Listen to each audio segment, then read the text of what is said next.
Assalamualaikum warahmatullahi wabarakatuh. Perkenalkan, nama saya Galang Dwi Setiawan dengan NIM C1B020053.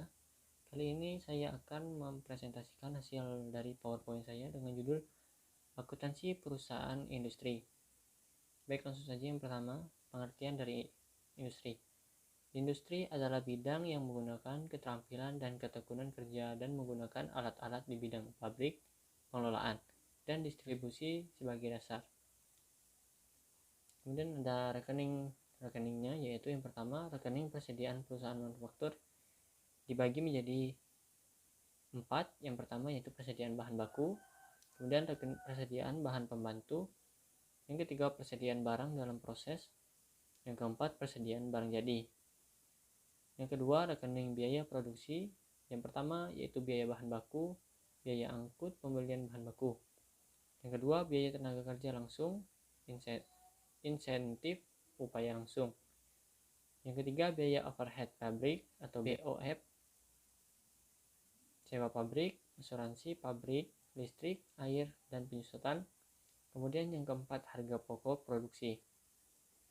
Baik, siklus akuntansinya yaitu yang pertama adalah penerimaan dokumen transaksi. Di dalamnya terdapat banyak jenis daripada dokumen transaksi yang diterima sebagai bukti terjadinya suatu transaksi antara penjual dan pembeli. Dokumen tersebut bisa berupa purchase requisition, kemudian yang kedua purchase order atau PO, hingga note invoice. Kemudian yang kedua yaitu penjurnalan. Setelah dokumen-dokumen terima, informasi dari dokumen-dokumen tersebut akan didokumentasikan ke dalam satu jurnal akuntansi. Kegiatan ini dikenal juga sebagai penjurnalan. Yang ketiga yaitu pemustingan ke dalam buku besar atau general ledger. Setiap informasi yang tercatat di jurnal umum dan khusus kemudian akan dimasukkan ke dalam buku besar. Nantinya setiap akun yang tercatat di jurnal umum dan jurnal khusus dalam 1 bulan akan terakumulasi di dalam buku besar. Kemudian yang keempat, neraca saldo. Setelah informasi pada buku besar dicatat secara lengkap, maka selanjutnya yaitu membuat neraca saldo. Neraca saldo salah satunya berfungsi sebagai alat koreksi bagi seluruh pencatatan transaksi yang sudah dilakukan sampai ke tahap buku besar. Karena di dalam neraca saldo nilai transaksi debit dan kredit seluruh akun haruslah sama atau balance. Kemudian yang kelima, jurnal penyesuaian. Tahap ini membedakan siklus akuntansi antara perusahaan manufaktur dengan jenis perusahaan lain. Sebagian besar perusahaan manufaktur menggunakan metode akrual dalam pencatatan akuntansinya.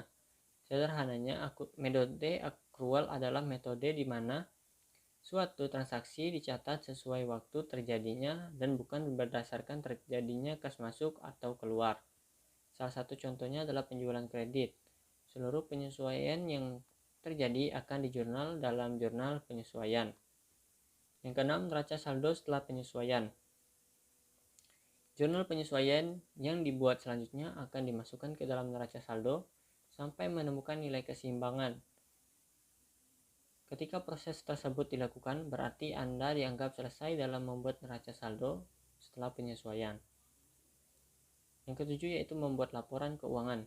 Setelah seluruh tahapan dilewati, maka berikutnya siap membuat laporan keuangan. Bagian dari laporan keuangan yang harus dibuat adalah catatan atas laporan keuangan atau CAL.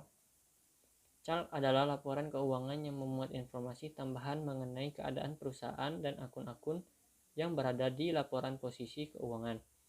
Laporan laba rugi, laporan perubahan modal, dan laporan arus kas secara lebih mendetail. Di dalam CAL juga dimuat informasi mengenai struktur organisasi, kebijakan yang sesuai dengan pernyataan standar akuntansi keuangan atau PSAK, dan pengungkapan lain yang sekiranya diperlukan agar laporan keuangan tidak menyesatkan pembaca. Yang kedelapan, jurnal penutup. Tahap ini dilakukan ketika perusahaan sampai di akhir periode akuntansi. Fungsi dari jurnal penutup yaitu menutup akun-akun seperti aset, liabilitas, pendapatan, biaya-biaya, dan akun lainnya.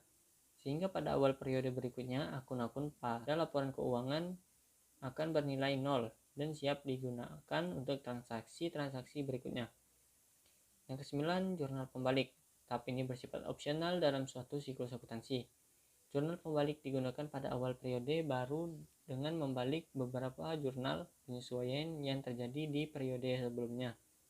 Jurnal penyesuaian yang baik biasanya berkaitan dengan akun neraca perusahaan. Baik, itu saja dari saya. Saya akhiri. Wassalamualaikum warahmatullahi wabarakatuh.